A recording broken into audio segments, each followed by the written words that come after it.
Hey guys, this is Austin, and welcome to the launch of the iPhone XS and the XS Max. This is going to be a fun one. So of course, not only do we have the S model update to the standard iPhone X, but we also have the much larger Max edition. And I think a lot of people were kind of expecting this when the iPhone X first came out, but what you're getting here is something that is much closer to the iPhone 7 Plus, 8 Plus in size. Open this guy up. And what we're going to find is, well, probably the exact same thing as you find with every iPhone since the dawn of time. Some paperwork with our obligatory Apple stickers and the Max. So this is actually the first time I've held the Max. It's big. It's pretty big. On top of having a Max edition available, there's also a new gold color for the XS as well as the XS Max. I'm usually not a fan of gold. I have to say though, this doesn't look so bad. It's a little bit more of a, what would you call this, like a taupe? I guess I'll call it like a Band-Aid color. What is a taupe? Taupe. It's like like brownish, but like beige. Even though it's a much larger phone, you know what else we're gonna find in the box? The same 5-watt charger that they've been shipping since 2007.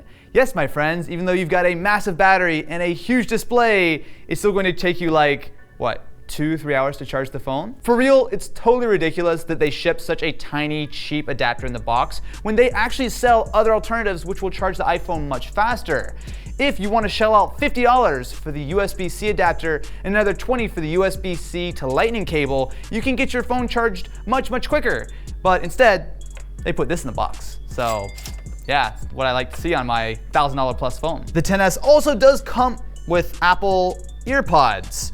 So as a surprise to no one, there's no headphone jack here. Instead, it does take advantage of Lightning. I don't know why that flopped open like that. What you're not going to find here is a headphone jack adapter. Yes, my friends, the thing that's been included on iPhones for the last couple years, that 35-cent part to manufacture little adapter that will make your headphones work on your iPhone, not included in the box. That's gonna run you another 20 bucks.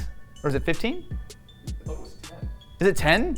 It's still $10. No, they should include it. Now, I don't mind the idea that they are still shipping a Lightning cable with USB-A, but I mean, this is an expensive phone. Why are they cutting out things? Why are they removing things when they should be making it better? If we open up the standard XS, what we're going to find is a phone that is very, very similar to the 10. What I'm mostly curious about though is the actual size difference. Put the XS side by side with the Max and you do get a much, much larger display. Whereas this has a 5.8-inch panel, you're getting a full 6.5 inches.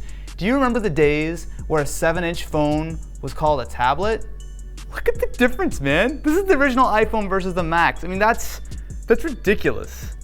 But you know what? It kind of works. I feel like everyone's kind of gotten on board with the large phone train. And a big reason we're here is because of the good old Galaxy Note. Even though we have such a larger display, the actual footprint of the iPhone XS Max isn't really all that much larger than, say, an iPhone 6 Plus, 7 Plus, what have you. It is going to be a little bit shorter than the Note, but it's not as crazy as I was anticipating it to be. When it comes to telling the iPhone X apart from the XS, they're very similar except for one major difference. If you look on the bottom of the phone, where the X is nicely symmetrical with the speaker and the microphone, the XS has a little bit of an antenna line which sort of cuts that short. The main reason for this is that it should give you better reception. We're actually going to test that a little bit later. Supposedly we're going to be getting more antennas for better Wi-Fi as well as LTE reception, but it looks a little ugly. Not sure how this passed Johnny Ive and the boys. There is also a slight difference in the size of the camera bump. So to illustrate this, I have a XS Max and a XS Max case. You can see that it goes pretty much fully around the camera. But if you put an iPhone X and a XS case, you can see it's going to be a little bit misshapen. Specifically on the bottom, it doesn't quite line up.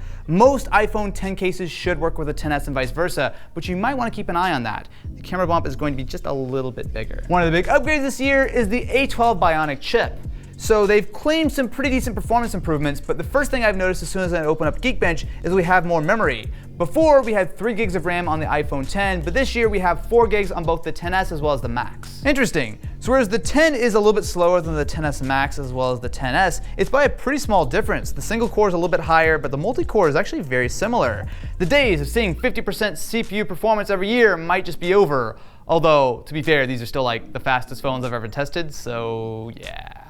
One of the bigger upgrades this year is with the camera. So the main shooter has been upgraded on both the XS as well as the Max with a larger sensor, and it also has smart HDR functionality. There's a big, wow, look at the difference in range.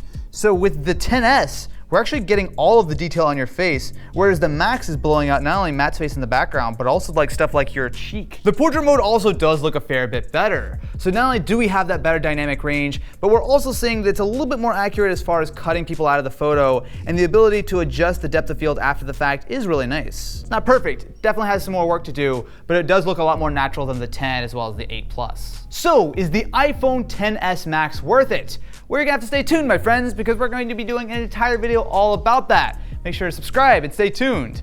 Otherwise, you have to spend $1,100 on a phone you might not like.